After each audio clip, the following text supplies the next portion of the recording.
y ecología. Él básicamente tiene un grupo muy dinámico que se enfoca en estudiar las interacciones entre procariotas y eucariotas, ¿no? Con una aproximación de ecología química, tiene una aproximación interdisciplinaria muy rigurosa. Él, habría mucho que decir sobre él, pero resumiré en el hecho de que tiene 108 publicaciones, además de un libro y varios capítulos de libro, siendo pues bastante joven en su carrera. Yo tuve el honor de conocerlo en uno de sus proyectos. Colaboramos en la red COS del European Cooperation in Science and Technology, donde específicamente se tiene un proyecto entre, bueno, no sé, somos como unos 30 países o algo así, todos alrededor de Ulva, y él trabaja principalmente estas interacciones, le decía, del tapete microbiano, interesantísimas, con Ulva, y pues me da mucho gusto que esté aquí. Entre su currículum también tiene la nota de que está casado con una oceanóloga, o sea, tiene de Ensenada. Entonces, es buen colega, y si todo va bien, en el próximo verano estará por Ensenada, entonces también habría que aprovechar para conocerlo y poder interactuar con él en un futuro cercano. Okay, Thomas, I said almost everything I know about you. Yeah, in a thank you summary. very much. Thank you Okay, very much. go ahead. All the questions will be at the end of the seminar. Mhm. We will control it here with the Google Meet. So you continue with your talk, please. Actually, so you can see now the first slide, and you can see also the mouse of my presenter, correct? Yes, you're right. Okay, okay, good, because I don't see myself right now, but okay, I just start. Yeah, thank you very much for this invitation, and I'm very happy to talk for the first time in Mexico, actually. Next time I will be really in presence there, and I like to introduce you to the green macroalgae Ulva. I believe many of you know these algae very well because you are studying them, studying it, and you have seen it, of course, in nature, these algae. Here in this background picture, you can see Ulva, the sea letters, close to the Portuguese coastline. And due to a lot of nutrients, they form these green tides. And this is actually something which people are getting interested in. Why is that going to happen? And what kind of features does makes these algae so successful in many ecosystems, independent on the pollution, and also due to the effect of a lot of nutrients, of course. But I like to talk a little bit about different things during this talk. I like to introduce you to the interaction between Ulva and its associated bacteria. Whereas Ulva is doing very well with a high load of nutrients and also a lot of pollutions. If you remove all the bacteria, as you can see here on the left-hand side, then it just develops into an axenic culture. Compared to a culture with the appropriate bacteria on the right-hand side, it develops in a tubular or like a sea letters like morphotype, as you can see here on the right-hand side. So there's a tubular morphotype of Ulva. This is Ulva mutabilis, which we have in our lab, and it was called mutabilis because it's changing the morphotype. So actually, this is tubular with bacteria. And then there's another one which looks like a sea lettuce and has this typical morphotype of a foliose seaweed or sea lettuce. And of course, we are interested in the interaction between bacteria and Ulva. So bacteria really matters, but there are also many other people interested recently in these algae due to the usage as a sustainable raw material for the food and feed industry. For example, there are a lot of Spanish and Portuguese companies, but also you are trying that to develop and to sell algae in all over the world, and particularly you also trying it in Mexico, I believe so. And one thing, so this is actually what is happening right now, but in the future, maybe we have a world where Ulva is really used as a seaweed, so which can replace plants in the terrestrial world, and we can really use it as a food and energy source, assuming that we are harvesting offshore a lot of biomass and bring it to the coastline. So you see, Ulva is growing in the seawater, and Jena, sorry, I have to get used to my computer here a little bit better. So Jena is not located close to the sea. It is actually in the center of Germany. And what we are doing is we are culturing Ulva under very controlled condition. And this is funded by a collaborative research center. And in this research center, many groups are working together. And what we try to figure out how actually different partners, different organisms, algae and bacteria are interacting with each other, influenced also by environmental changing conditions. So this is actually what we are doing in Jena. And if we remove all these bacteria, then again here with a stronger focus, we have these callus-like algae, which are developing these protrusions. These are bubble-like structures, and there's no rhizoid formed, as you can see here. So you don't recognize Ulva anymore. Bacteria really matters, but this is also true for many other interactions between phytoplankton and bacteria, macroalgae, as I said, invertebrates, but also protozoa. And very often these bacteria are organized in a biofilm. They are producing specific compounds which are released to make these algae, for example, or the invertebrates growing, or they are better defended against specific negative effects for their own well-being.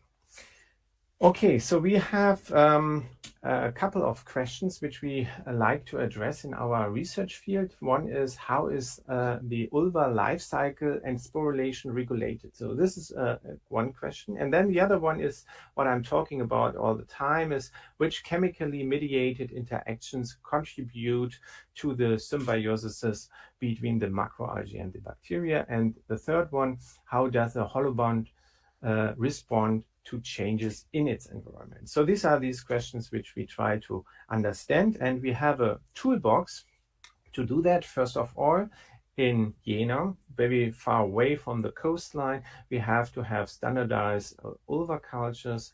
We have very controlled conditions. We try to understand how the microbiome is changing. We do also genetic transformations of these Ulva system. We have developed that.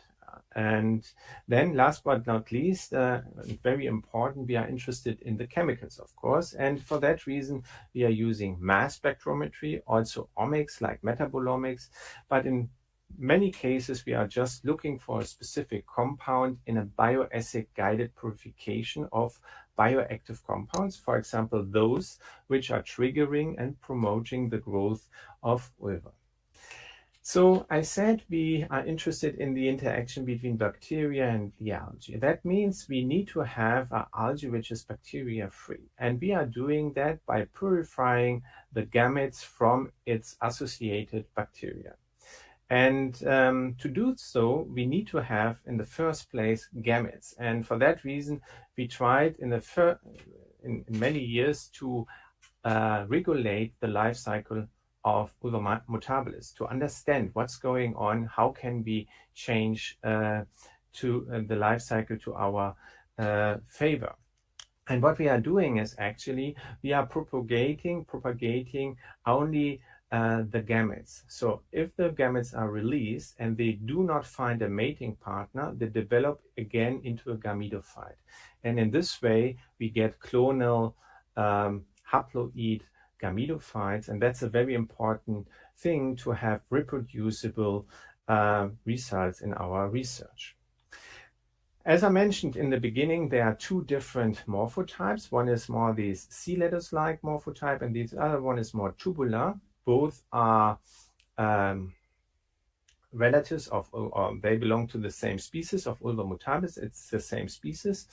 And we prefer to work with slender, the tubular, because it's growing much faster.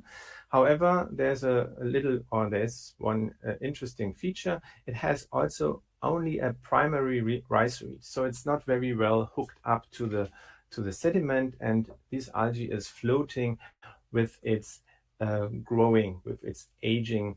It starts floating because the rhizoid is not hooking up this algae anymore. So we are working basically with these algae. So all the photographs which I'm showing are related to these early stages of slender. Okay, the next thing is we want to understand the regulation of gametogenesis to get a lot of gametes whenever we want to have them. And we learned in a very early stage of our research that the transformation of a blade cell into a gametangium is regulated by sporulation inhibitors. And if you remove these sporulation inhibitors, within 3 days, a blade cell is transformed into a gametangium. And then there's another inhibitor, the swarming inhibitor, which is controlling the release. And if you get rid of all of them, then gametes are released. I will have a small movie soon.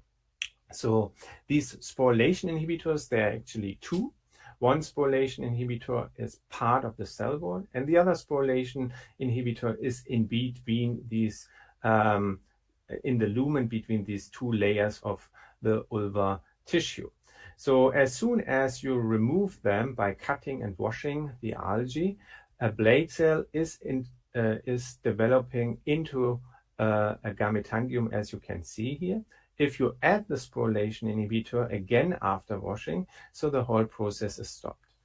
Then you can also try with size exclusion chromatography and bioassay test guided bioassays. You can isolate these compounds, as you can see here. So these are active fractions. So if you take such an active fraction, let's say this sporulation inhibitor 1, this one, and you do this kind of experiment. So we have here a tubular algae, and it's crossing these two petri dishes. In these petri dishes, we have a washed part, the washed part of the tubular gametophyte. And as you can see, gametogenesis has happened, and the gametes are released, discharged, and they are moving to the light spot. On the other hand, on the right-hand side, we added one of these purified sporulation inhibitors. Unfortunately, we don't know that compound so far. But in this case, there is no gametogenesis happening. And so this is a very nice experiment, in our opinion, showing the activity of these undefined compounds. Okay, this video shows you how does it work. So we have removed now the sporulation inhibitors, and then at the beginning of this experiment, we have removed also the second compound, the swarming inhibitor, and then synchronously all the gametes, 16 per gametangium, are released through an exit pore, and these gametes are swimming now or swarming towards the light. Okay, what we are doing now with these gametes is we are performing a race in such a pastel pipette, and several times they swim to the light source, and at this point we are collecting these gametes. And if these gametes are swimming much faster to the light than any other bacteria, and by these rays, we are able to separate the bacteria from from the gametes. Actually, they're extremely fast. And we check these axenicity by using PCR, as you can see here. So this is a non-sterile, unsterile situation, and we have a positive signal of bacteria present, and this is an axenic culture. And with these axenic cultures, we have now a very essential tool in our hand that will help us to identify compounds that are derived from the bacteria and have morphogenetic activity, so that which induce the growth and development of ulva. Or we can check for compounds which are derived from the algae and have effects on the growth of bacteria.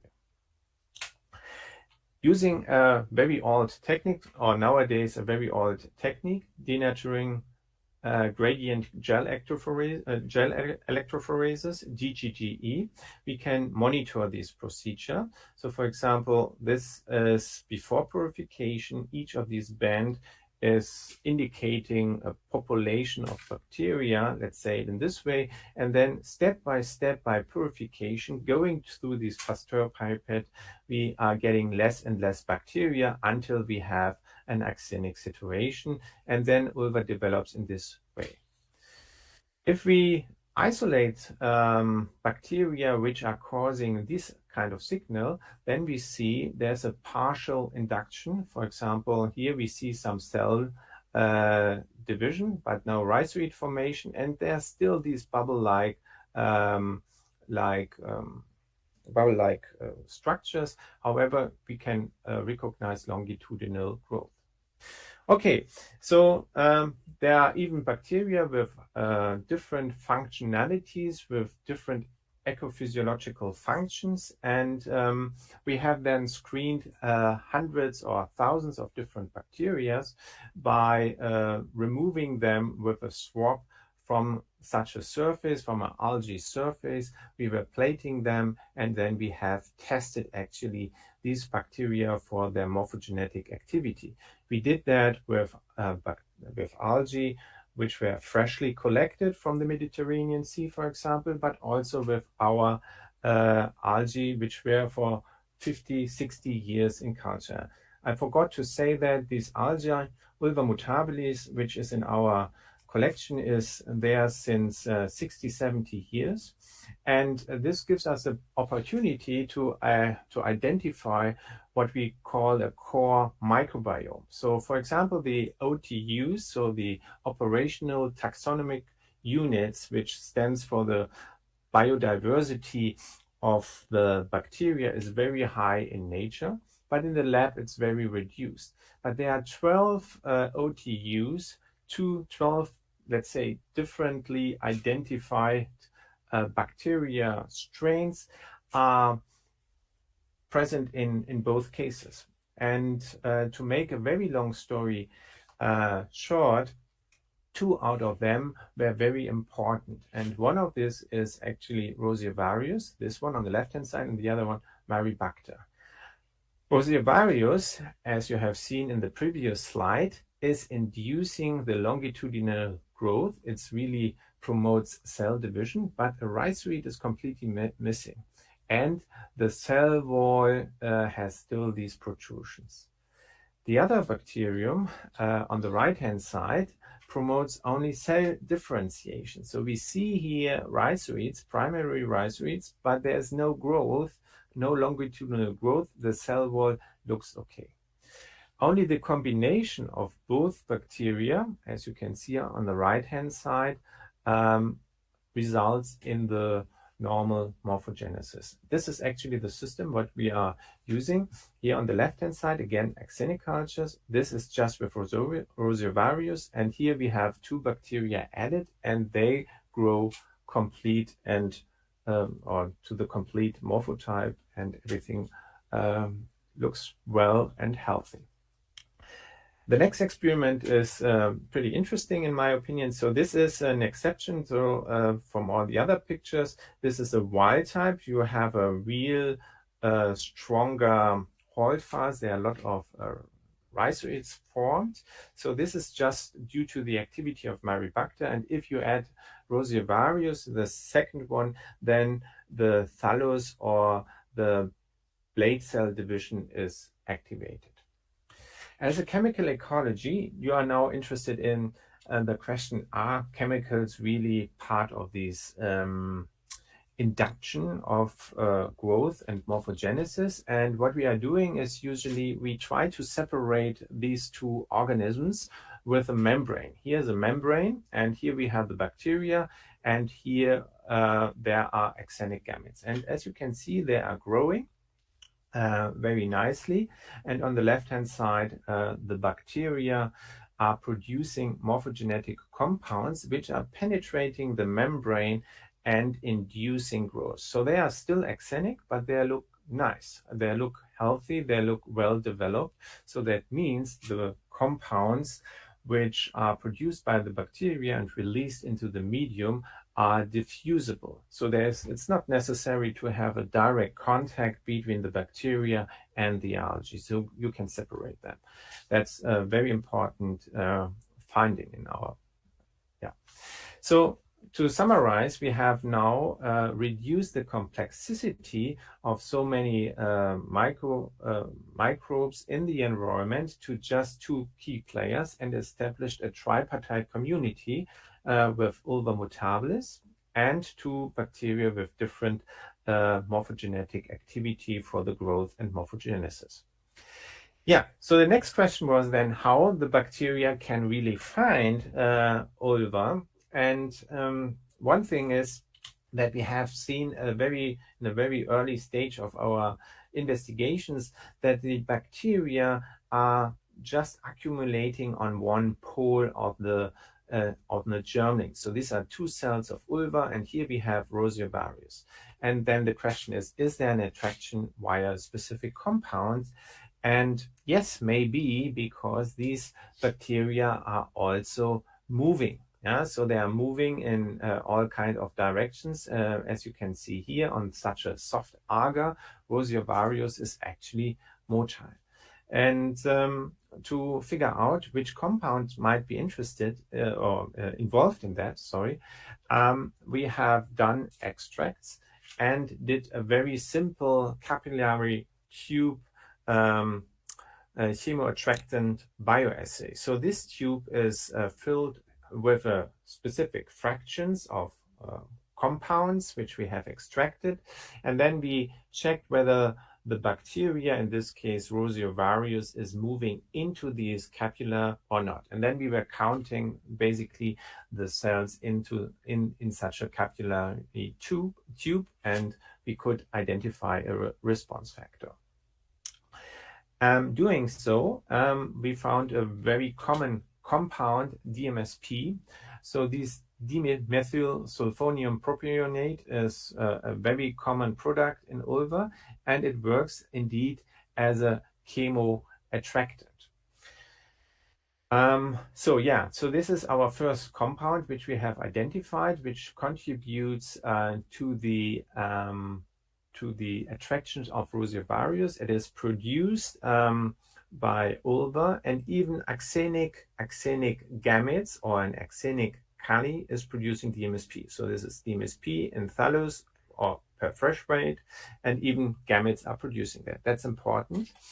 And then interestingly, we could find DMSP only in growth media of axenic cultures, but not in cultures where we have bacteria in. So this is again a very important thing. If you are looking for a specific compound, it is necessary sometimes to have a medium without bacteria, because they cannot take it up, they cannot transform this compound, they don't digest these compounds.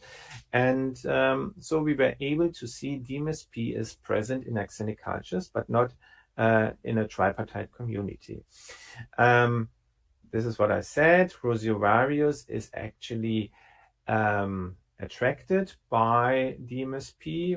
The higher the concentration, the higher the response. And then last but not least, and this is the reason why we do not find DMSP in a tripartite community, it is taken up by these bacteria.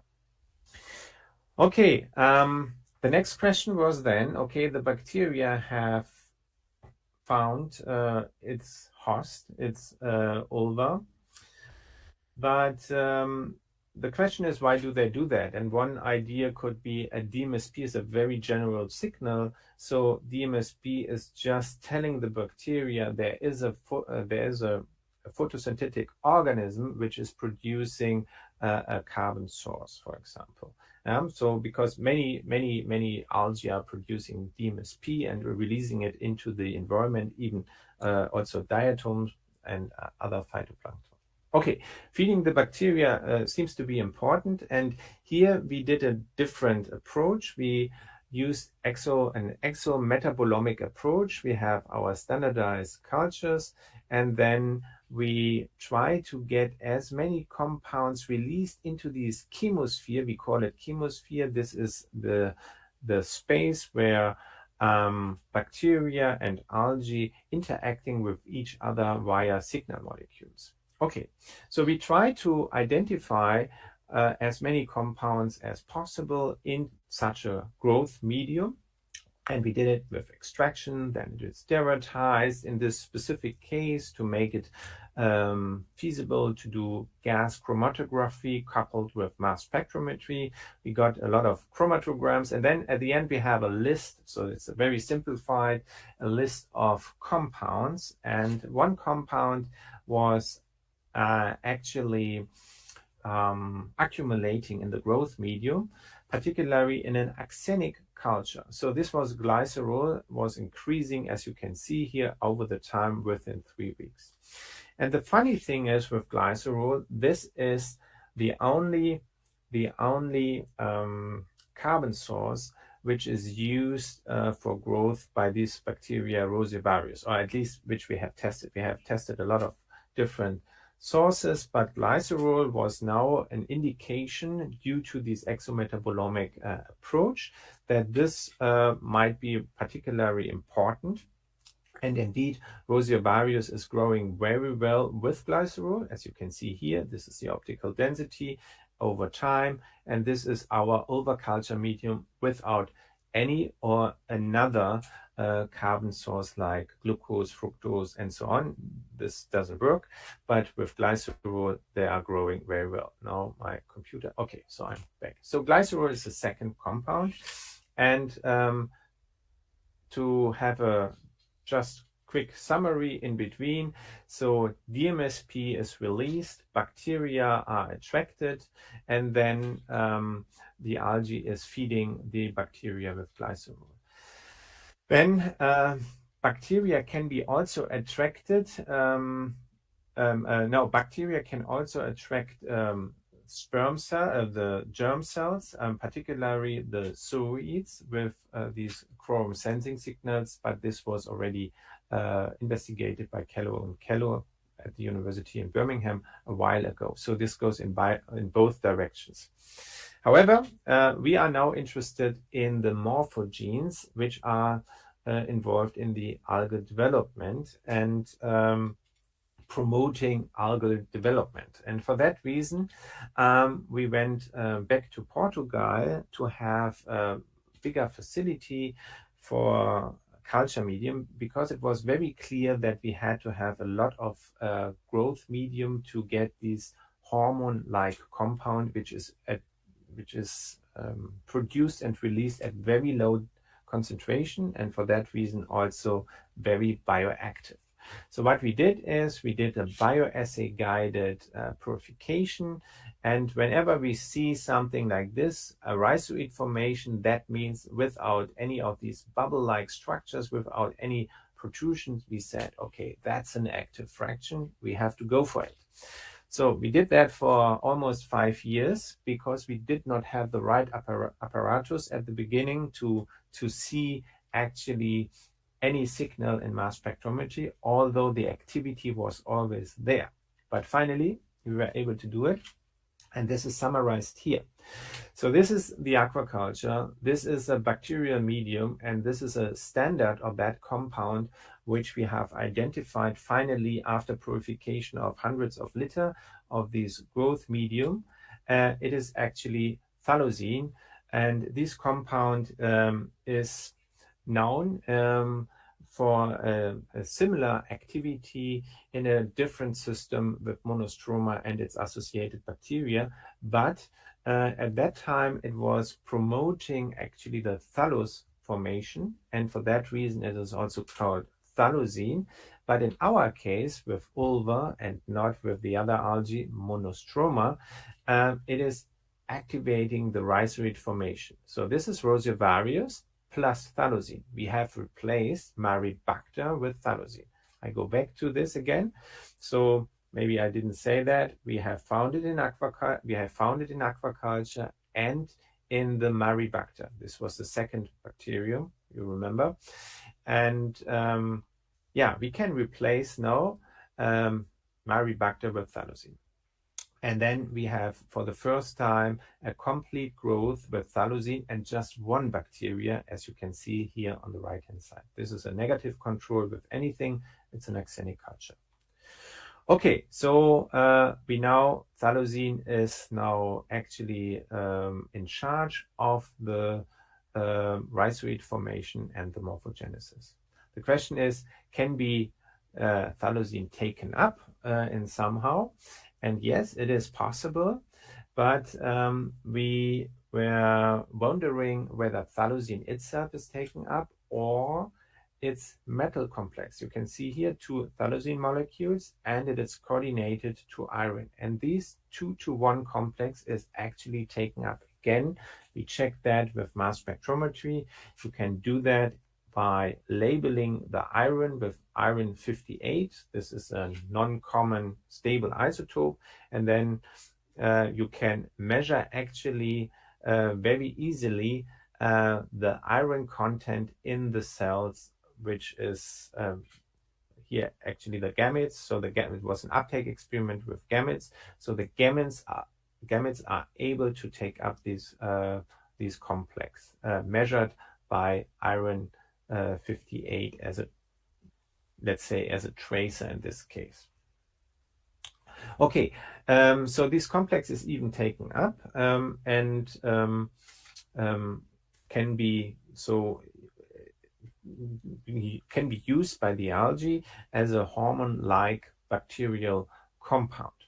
So the question was then the ecological relevance. So is that also happening in nature? And what we measured first is the effective concentration. So this is the concentration and then the activity of this compound. And the activity was very low. So at the 50%, that means half of the algae is still covered with these bubble-like structures. And at this concentration, there's no cell wall deformation. We are always checking for the rhizoids and for these bubble-like structures. Both are related to Maribacter, and both phenomena are related to the presence of thallosine. If thallosine is present, the cell walls look nice and the rhizoid is formed. And the minimum concentration is around 1 picomole per liter, and the 50%, so effective concentration or the EC50 value is 5 picomole per liter. So it's a very low concentration, and we could identify this activity also in bay, in the Kieler Bay, in the Baltic Sea, actually, as you can see here. So this is from the coastline in Germany, and at that spot we had a little green-tide bloom. This is Ulva. Again, Ulva mutabilis or Ulva compressor, both are conspecific. And yeah, so we collected a lot of water from there, hundreds of liters, and then we did targeted analysis, and we could identify in this area and many other areas. So these are different stations. So all these dots were were sampled, and we did a biological test, and we found close to this place a very high activity. And for that reason, for chemical analysis, not for biological analysis. The biological analysis is easy as soon as you have actinic gametes, because then you can test it very quickly. But for the chemical proof, it is much more difficult, because you need to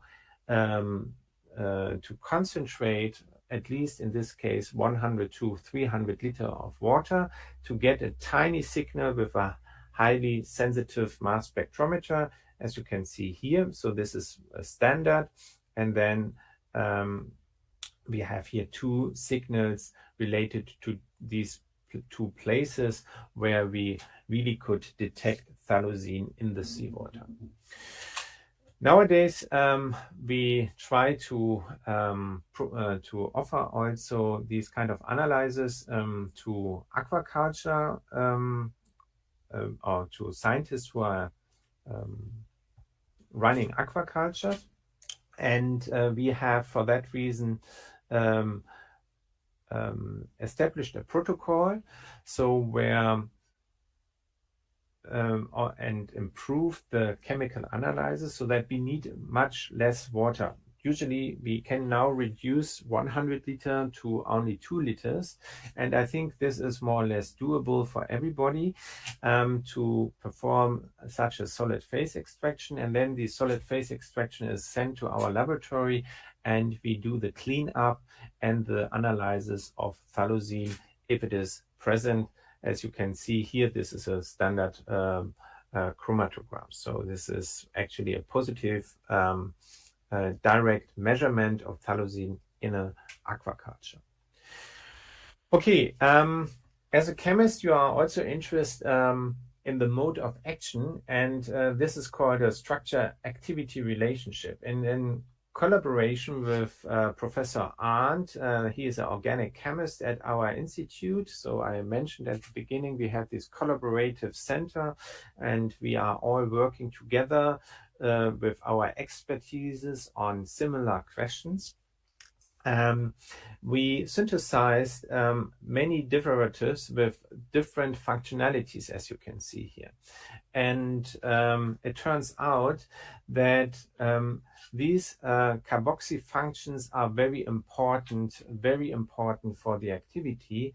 And if you remember, there was also this iron complex, and these functional groups, particularly this one and this one, are essential for coordinating iron, so that we have an iron complex. And for this iron complex, we have again specific transporters bringing that molecule into the cell. I think that's very important, that these functionalities are not damaged. But we could also find this molecule called derivative 25. It has these functionalities, but here there's a little bit a change to these two guys. And this is only promoting additional longitudinal growth, but the algae does not have any rhizoid, and it has still the bubble-like structures at the cell wall. So this can be shown here. So the derivative 25 is promoting growth, but the bubbles are still here, and there's no rhizoid actually. There's no beginning and end. So knowing all these things, we believe that in future, maybe we can manipulate a little bit our algae cultures to a better growth, for example. But also maybe these algae produce after so first of all, we might booster the algae with bacteria or specific morphogenetic compounds. This is one thing. And the other thing is, by manipulating the microbiome, we might also change the constitutes of these algae. They're producing other interesting metabolites, which might be also useful for a further application.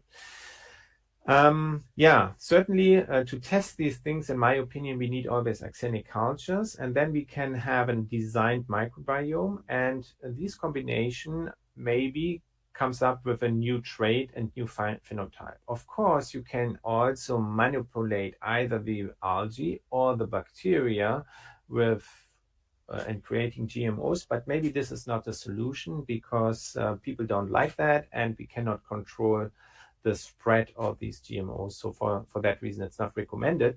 But if we are starting with this kind of experiment, re-inoculation of axenic cultures with a designed microbiome, we might have some possibilities to change the features of and traits of the algae. Now it's already 45 minutes. I skip the next example and I just go to another one, to this one. And here, this is a small example where we tried to change actually the photosynthetic constituents of Ulva via bacteria. So what we did is, in this next slide, you can see that. So axenic cultures plus bacteria. So we have compared a specific bacteria community with axenic cultures, whether they have an increase of specific amino acids and also specific carbohydrates, as you can see here. And not very surprisingly for chemical ecology is that the bacteria have actually triggered very much glycerol. As you can see here, this is a very highly upregulated, but all other amino acids were also triggered. The question is how long such a stimulus is lasting in an application, for example, in aquaculture. A second example is the triggered production of fatty acid. Here in this case, we have axenic cultures triggered with the application of the algal growth and morphogenesis promoting factors. These are exactly these factors, phthalocene plus roseovarius factor, which is unknown, but we can use a partial purified compound. And if you add these compounds, you can trigger many of these fatty acids. Yeah. So that means whenever we see all these changes during season in specific fatty acids profiles and quantitations, that might be due to the internal intrinsic physiological status of the algae, but also the bacteria might change, which are interacting with these algae. And this in the in the conclusion is this is a factor which has to be considered, but in many studies these things are not monitored up to now. I mean, this is changing with all these microbiome analyses. Maybe in the future we will have a better overview. So to make this story short, we believe that our research approach supports the idea that growth promoting and life cycle regulating factors can increase the production of biomass and bioactives. And personally, I think it is very important to have controlled cultures with a defined medium and a defined starting point, namely axenic cultures, so that you can create reproducible results. Okay, this was actually my take-home message, and at the end I want to say thank you to all my collaborative workers, PhD students, undergraduate students, master students, and postdocs, and of course many funding agencies are supporting us, and Ensenada, the university in Ensenada, Baja California, is also associated to the European Cost Action, so there are possibilities to stay and to keep in contact in the future via these European networking funded by Cost Action. Yeah, thank you very much, and I'm happy for many questions. Thank you very much, Thomas. It was really a very exciting, wonderful talk. And we're going to go to questions. A los oyentes, ahí puse en el chat quienes se quieran apuntar para preguntar. Nada más me avisan y abren su micrófono. También reiterar lo que acaba de mencionar el doctor Wichard, que su universidad está asociada con nuestra universidad en la posibilidad de facilitar colaboraciones y estancias de estudiantes. Preguntas? While people gets in the list, Thomas, I have a couple of questions. Yeah, sure. Yeah. I'm also always available, so people can call me at any time by email later, and we can discuss details, or we can talk about everything related to Ulva. Yes. Okay, go ahead. Yeah.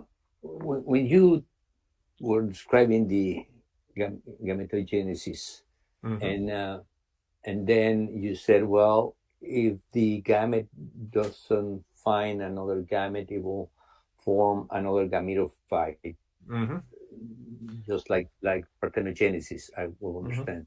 However, you didn't talk about differentiating between male and female gametes. I didn't talk about. Say it again, Jose. Yes.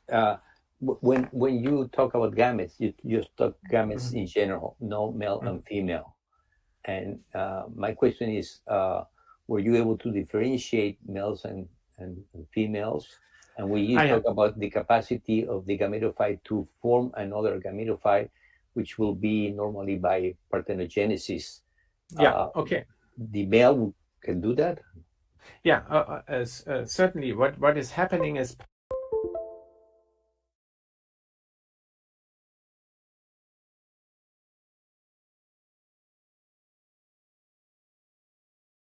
you are the zygote. But if you do not offer a minus to a plus gamete, so this gamete is developing into a gametophyte again. So this I have seen with many times. It's described very well. If this is your question, this is not a problem at all. But so a male gamete will be able to do that too? A male gamete and so a male is, so they are they are isomorph. So they are particularly in Ulva compressor, they are identical more or less, and the minus is developing into a minus, and the plus is developing into a plus. And we have also defined strains which we call plus and minus. But we don't know the locus, the sex locus in the genome up to now. There are other groups interested in. They are working on that to really define what is actually the sex locus in the genome. We don't know that. So these plus and minus, male and female definition is just based on our experiments. So what we are doing is, if we have a new strain, we do a mating experiment. So if they are mating, so we have gametes of two individuum, we do a mating experiment. If they are mating, then this is plus and minus. If they are don't mating, you can also mix plus and plus. Then they are rejecting each other. That's a very interesting experiment. Okay. It looks very funny. Yeah. My second question is that there are a couple of papers of talking about morphotype of ova growing in clusters. Growing in clusters. Yes, and like they're small blades together, and they even, some of the papers I read that is a morphotype that grows faster. Have you seen that? Are you familiar with that? Is that controlled also by bacteria? Okay, so I have read that. I have heard about this. So you can see these things indeed, but how these phenomena are related to bacteria, I don't know. And I'm pretty sure that this is up to now not investigated, whether bacteria are involved in that.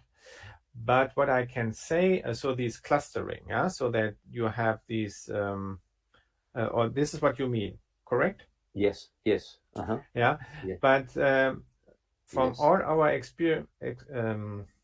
experiments, we know that bacteria are not inducing the folius, the C letters like morphotype, this one. Wait. So here we have these two morphotypes. This is a wild type, we call it wild type. So this is the folius one, the thallus, C letters like morphotype. And then we have this enteromorpha like morphotype, the tubular. So the bacteria are not defining the morphotypes. The bacteria are not in charge of that. That was our very first hypothesis, of course, that bacteria, because they are inducing morphogenesis, they might be also capable to change the morphotype. But that's, for our system at least, and according to our observations, not true.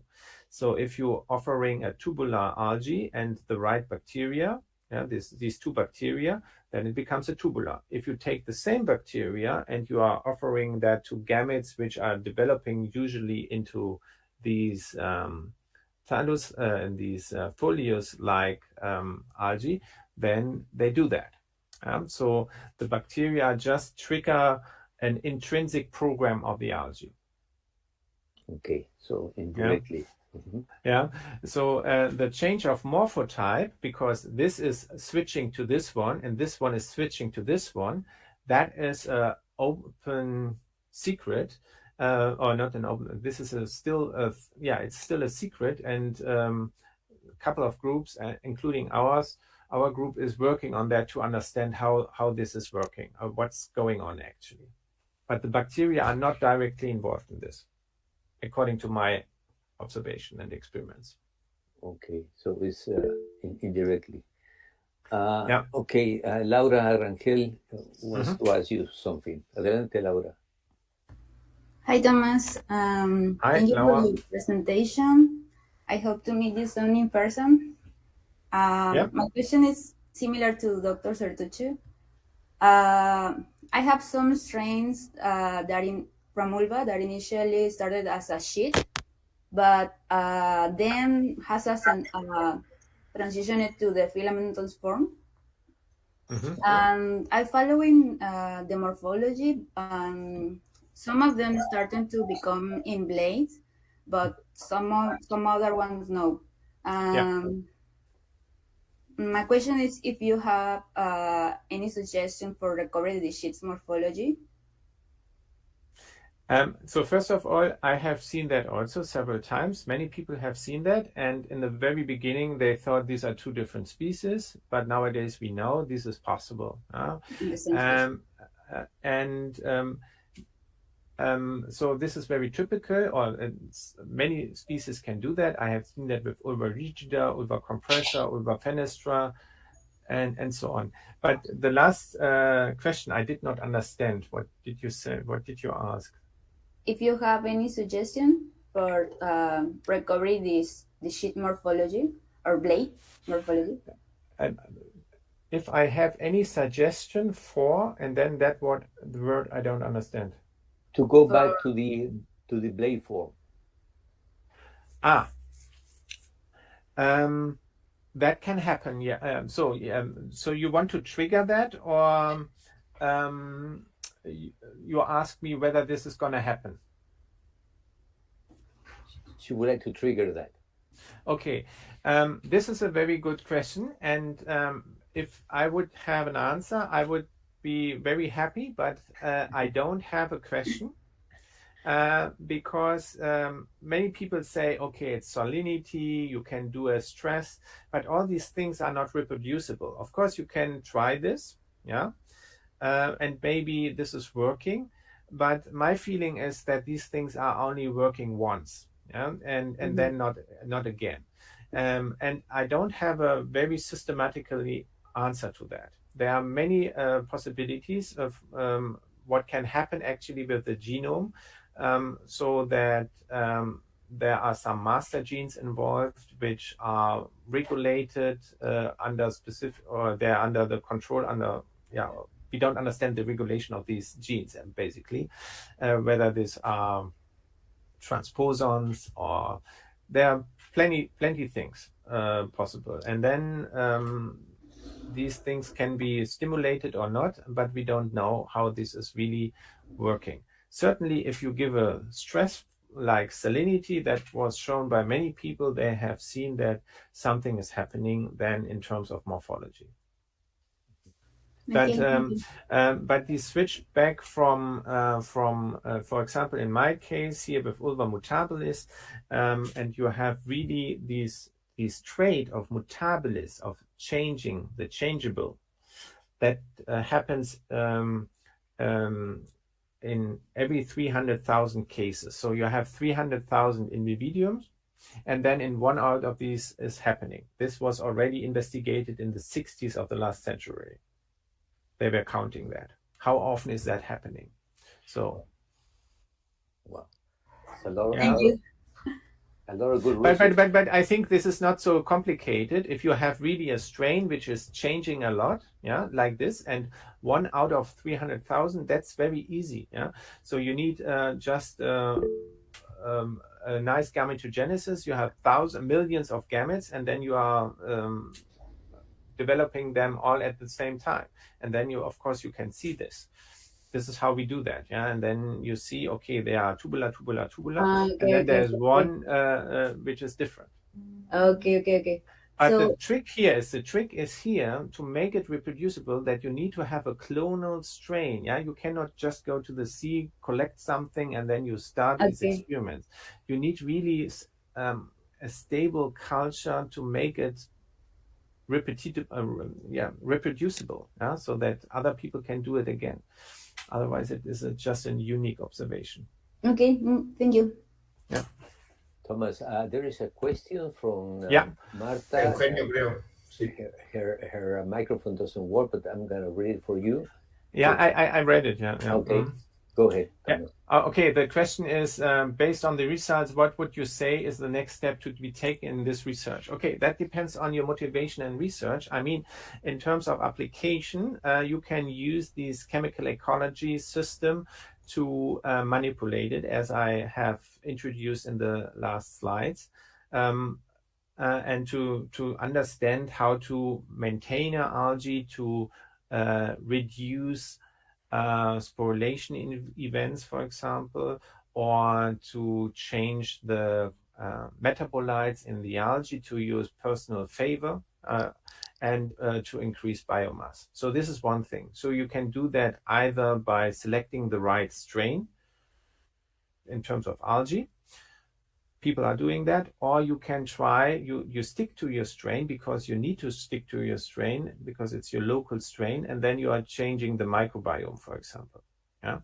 The other thing is, what I'm interested in is, of course, to understand how developmental biology is working, mediated by chemical compounds, external chemical compounds released by bacteria. So this is more a fundamental research question, to understand how an organism with 3 cell types, rhizoid, blade cell, and stem cells, is organized. And so this is one thing which I'm interested in. And of course, the application is another one. Very good. Eugenio, adelante. Eugenio, has a question too. Hi, Thomas. Here. Hi, nice to meet you. Nice to meet you too. It was a great pleasure to hear you talk, and thanks for that. Really, thanks for that. I have a little bit questions. Yeah. Technical ones. I would like to know about when you made the arsenic comparison by PCR, the 16S RNA PCR. Yeah. The material genetic did you use? It was smashed gametophytes, or it was maybe water culture? So what we are doing is usually so you can do both. Yeah. In one case, you have to be a little bit careful with the chloroplast genes in the gametes. But we have seen that, so then you can be sure that everything which is even attached to the gametes is clean, is part of it. Indeed, we have done this, and this is what you have seen, or you can take just the supernatant, of the gametes. Okay. So it could be both the water culture or smashed. You can do both. The easiest thing is, the best thing is you do both. So you have a filter, you do everything under very sterile conditions. This is the most tricky thing. So you need to really in a very sterile environment, and then you take the flow through, and you check what's in the water, and then you take the sterile filter with the gametes on top of it, and you use the smashed gametes or the lyased gametes to identify for bacterial DNA. Thank you for that. A little bit one. Which antibiotics do you use? So antibiotics are not working in marine science, in my opinion, at all. So you can so we have used plenty of these cocktails which were developed in the 80s, particularly. But you will never get actinic cultures with that.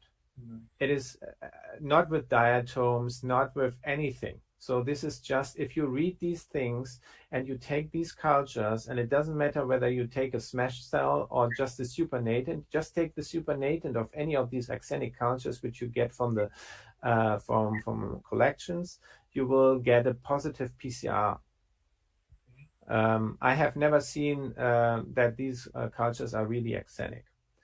And as long as I think the golden standard in proving that they are actinic or not is PCR, and to make it, you just go with the supernatant. You don't need even, in most cases they are already positive. And so for that reason, antibiotics, I don't like to use antibiotics because they are just changing the composition. And maybe trigger some other bacteria. So what you are doing is, you are changing the profile of the microbiome, but and maybe you're reducing some of them, but they are still there. But antibiotics are good, or in some cases, and most people cannot have actinic cultures. So what they should do is indeed, they manipulate the microbiome with antibiotics. But then they need to monitor over the whole experiment, in my opinion, the change and the dynamics of the microbiome. And that can be done nowadays with these cheap microbiome sequencing. And then you can see how the dynamics are changing or not changing after and before and after the application of a antibiotics mixture. To be honest, I agree with you. I think antibiotics is not a good strategy. Phototactics, I think it's a good one, an interesting one, a physical method. You do not need to change the chemosphere you already told us. So I agree with that. Say no to antibiotics. The third one, and finally, you kindly told us about, a long story short, about how did you isolate Maribacter and Roseovarius, but you told us about the Otus operational taxonomic unit. You get 12, but from the 12 one, how did you get the Roseovarius and Maribacter?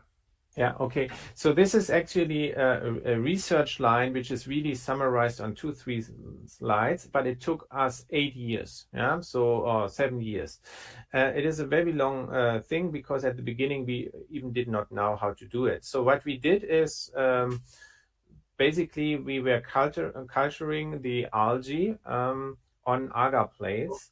And then we were collecting the colonies from or either this, so we swapped actually the algae over the agar.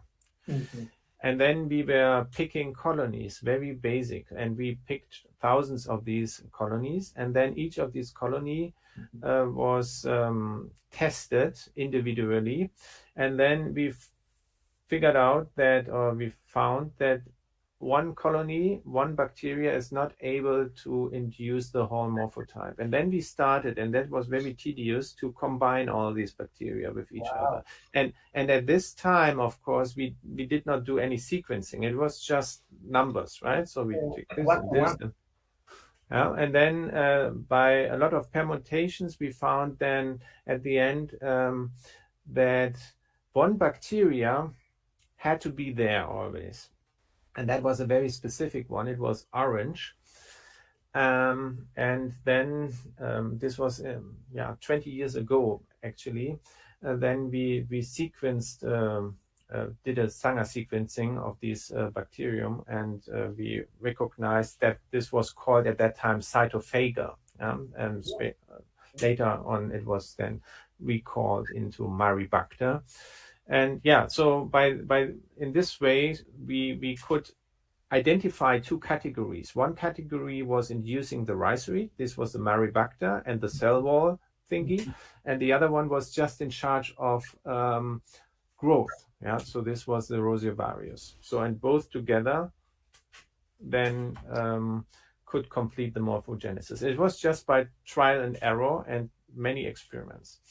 And then later with the microbiome analysis 454, it is differently explained here. So we realized that our algae, which is in culture for 50 years, or 70 years, sorry, has a very reduced OTU. It's only 30, and that one of the native algae in Portugal has 400 or 500. But the two bacteria which we have isolated, they are always there. So they belong to the core microbiome. They have to be there. They cannot be lost, even in cultivation. It makes sense.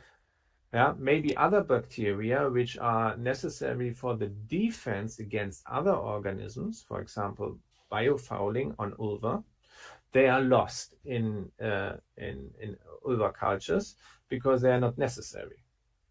Maybe, I don't know. Okay, thanks for all your knowledge. Thanks. Thank you, Thomas. We're over time already, but I have a very quick question.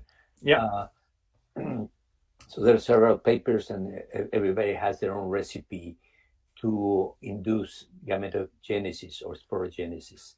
We work with light, salinity, stress. Well, one great knowledge that you provide us is that it really has to do more with these compounds. What of these stresses do you think is the one that more directly produce the chemical compound to inhibit or to induce sporulation? I'm not.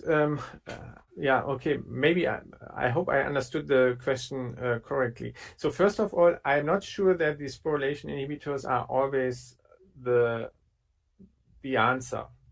But if you cause a stress to the algae, then you are changing also the activity of maybe specific enzymes which are in charge in the activity control of these sporulation inhibitors. So that might one of the reasons why people are realizing that if I have a stress like heat or dryness, drought, and so on, is inducing gametogenesis. Indeed, this is, or sporulation, this has been described many times, and it should be somehow true.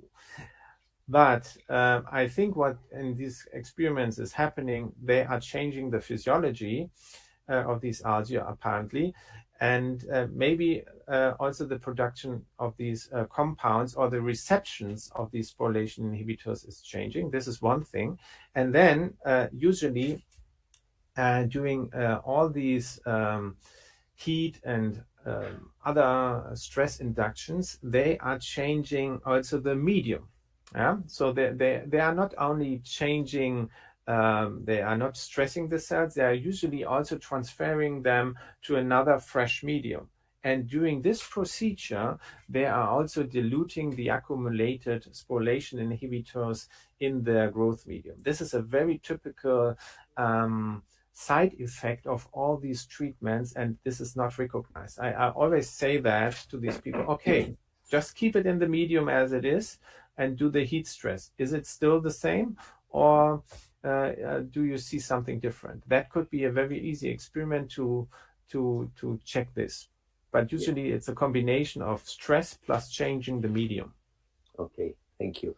Thomas, was really wonderful. I really appreciate your disposition to keep us in these strange hours for you. It's okay. Yeah. And we're looking forward to see you in Ensenada next year. And I hope that we can develop a good collaboration. I hope so too, and I'm looking forward to go to this beautiful area where I like also wine, and I have heard about that. Wine is a good place to have in Ensenada, right? Yes. Well, any place that has good seaweed has good wine and good abalone. Okay. Yeah. Thank you very much. In this sense, and if you have any, so the collaboration could be indeed in specific ideas of monitoring also aquacultures. Yeah. So I'm very interested in this, as you know that from our cost action. Yes. I had only one quick slide about that, but we like to understand what's going on in these artificial massive blooms in aquacultures. Yes. Thank you very much. Bueno, hasta luego, chicos. Fue el último seminario. Agradecemos. We close with really a great seminar. Thank you very much. Thank you. Bye-bye. Bye-bye.